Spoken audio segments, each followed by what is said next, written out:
Now, China continues to mass-produce warships at a faster rate than any other country in world history during peacetime. Destroyers, frigates, corvettes, and other warships. That's the 25th Corvette of China. China plans a total of 40. China said 20 of these can control the South China Sea. This is a shallow draft, very ideal for the Spratlys. Bigger than this is the smallest ocean-going ship of China. Bigger than this, you have the frigate, then the destroyer, then the aircraft carrier. China is mass-producing all of this. China has one aircraft carrier, the Liaoning, and it's building 2 more. And one of them will be permanently stationed in the South China Sea. China has a second navy, the Coast Guard of China. It acts as a second navy. When China seized Scarborough Shoal, it sent its Coast Guard. But its naval ship, the gray ships, was just over the horizon, waiting to reinforce. China is the largest Coast Guard in the world, larger than the combined Coast Guards of Japan, Vietnam, Indonesia, Malaysia, and the Philippines. And this is the largest Coast Guard vessel in the world, 10,000 tons. A sister ship is being constructed. This is now operational, larger than the USS Lassen. The USS Lassen is the US guided missile destroyer that sailed by Subi Reef recently, that has only a displacement of 9,700 tons. This has a displacement of 10,000 tons. China has a third navy, its maritime militia. China's maritime militia consisting of hundreds of thousands of fishermen who are well trained to spy on foreign warships, harass foreign fishing vessels, and act as engineers for the PLA Navy. Their fishing vessels, numbering about 20,000, are equipped with China's Beidou satellite navigation and communication system. Very sophisticated equipment. The PLA's official newspaper declared, putting on camouflage, these fishermen qualify as soldiers. Taking off the camouflage, they become law-abiding fishermen. That's the third navy of China. These ships shadowed the USS Lassen as the USS Lassen sailed by Subi Reef. So China's 3 navies. Now, in 2015, China released a white paper on its military strategy. China said, China will shift from offshore water defense to offshore water defense and open seas protection. Now, this is the important thing. The white paper stated that the traditional mentality that land outweighs the sea must be abandoned. Great importance has to be attached to managing the seas and oceans and protecting maritime rights and interests. Protecting maritime rights and interests are the code words for enforcing the 9 dash lines as China's national boundaries. So China will enforce the 9 dash lines as national boundaries. So with the air and naval bases here, China will start to enforce the 9 dash lines. And that's soon. This year, next year, the year after next. Very critical period. So what has happened in the South China Sea since 1946? Let's take a look at history. Before World War II, the southernmost territory of China was Hainan. Not a single soldier of China was stationed here. Not a single soldier or sailor was stationed in the South China Sea. Before the war, the French occupied the Paracels. Nobody occupied the Spratlys. During the war, the Japanese seized the Paracels from the French and put up a submarine base in Ituaba, which was used as a jumping off point in the invasion of the Philippines. Now, after the war, with the departure of the Japanese forces, China seized the Amphitrite group of the Paracels. So, for the first time, China moved its southernmost defense perimeter out of Hainan to the Paracels. The French regained possession of the Crescent Group. At the same time, China seized, in 1946, P2 Aba. So China moved its defense perimeter to the Paracels and to the Spratlys in 1946. 1974, towards the dying days of the Vietnam War, China seized the Crescent Group from the South Vietnamese in the Battle of the Paracels. 1988, China seized South Johnson Lee from the South Vietnamese. That skirmish resulted in the loss of 77 Vietnamese sailors. 1995, China seized Mischief from the Philippines. 2012, China seized Scarborough Shoal from the Philippines. 2013, China seized Lupunya Shoals from Malaysia. So there's a gradual creeping movement of China invading the South China Sea towards the 9-dash line. 2014, 2015, 2016, China's air and naval bases will become operational. The air bases, naval bases, the Spratlys, China will now enforce the 9-dash lines as China's national boundaries. We expect, personally I expect, that naval task force that showed up in Game Show, they will show up in front of Malampaya. They will say, this is our boundary. You can just imagine what will happen to the stock market the following day. They will show up all along the 9-dash lines that this is our national boundary. So what is China's grand design in the South China Sea? Very clear now.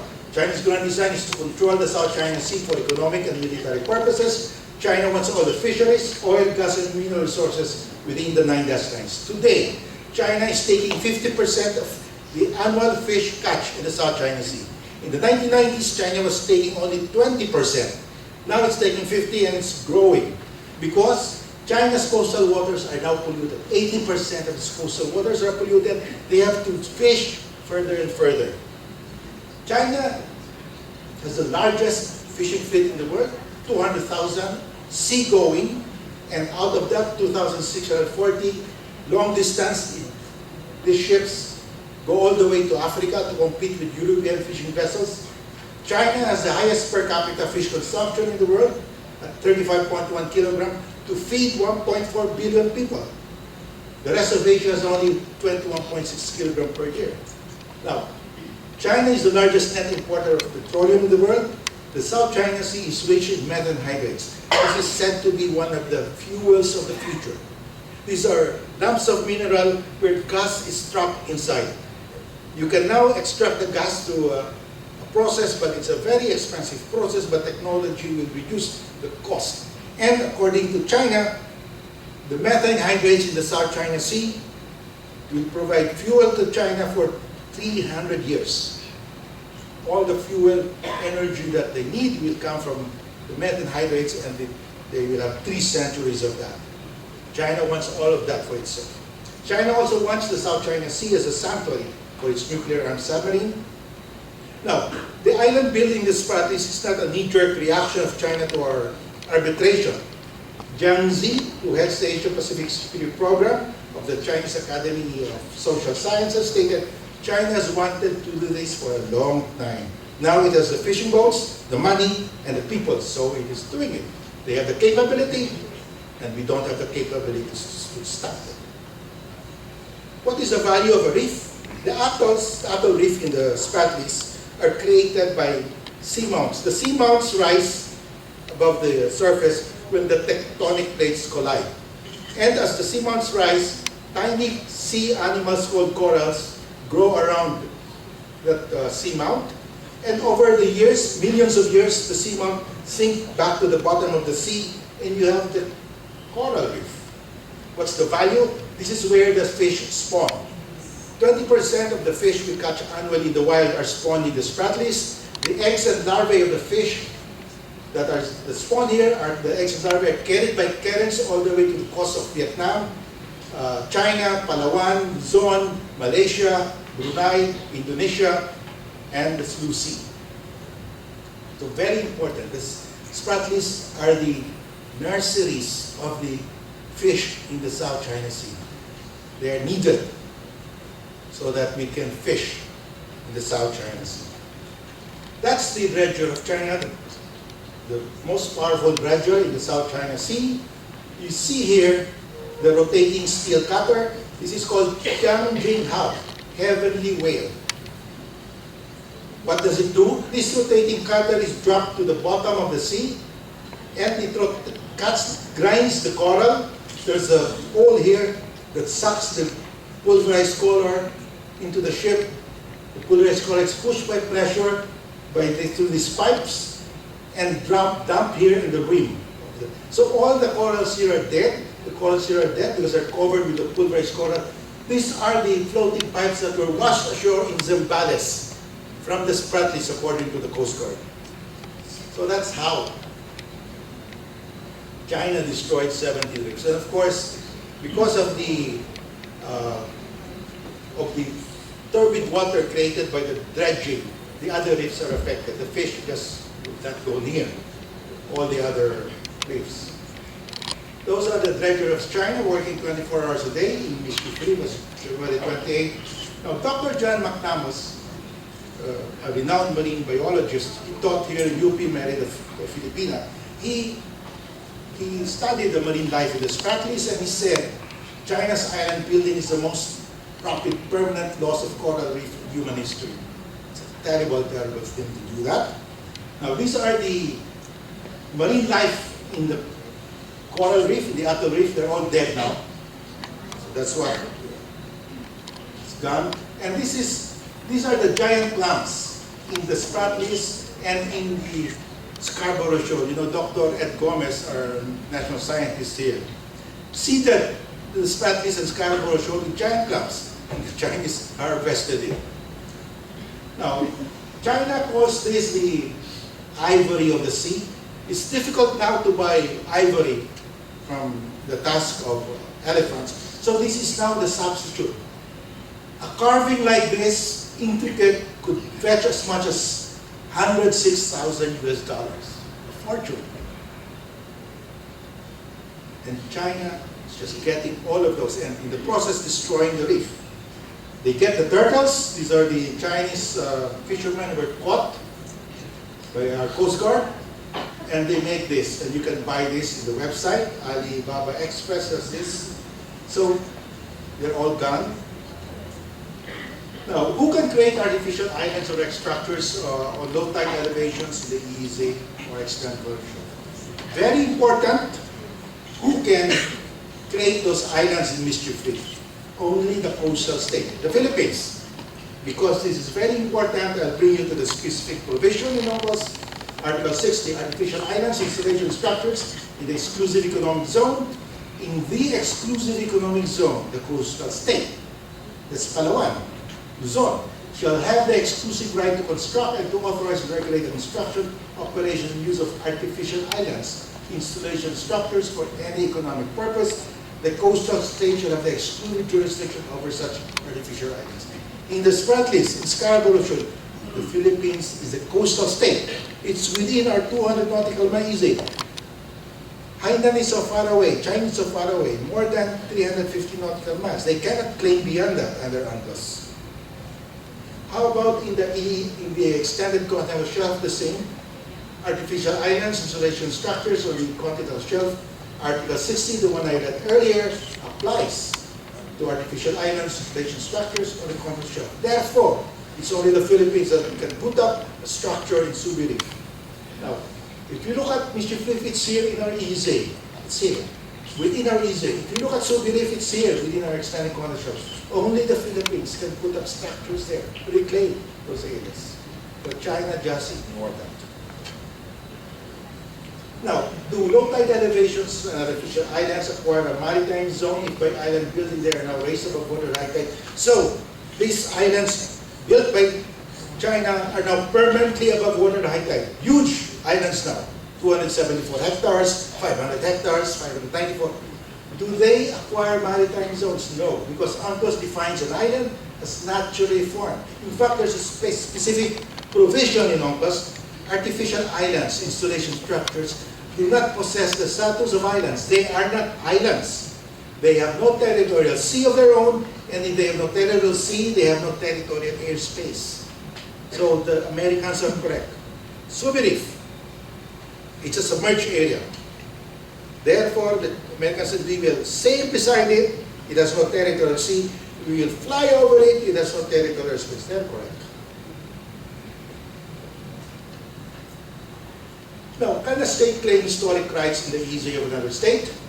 Now, China is claiming we owned it because 2,000 years ago we already owned that. Now, UNCLOS.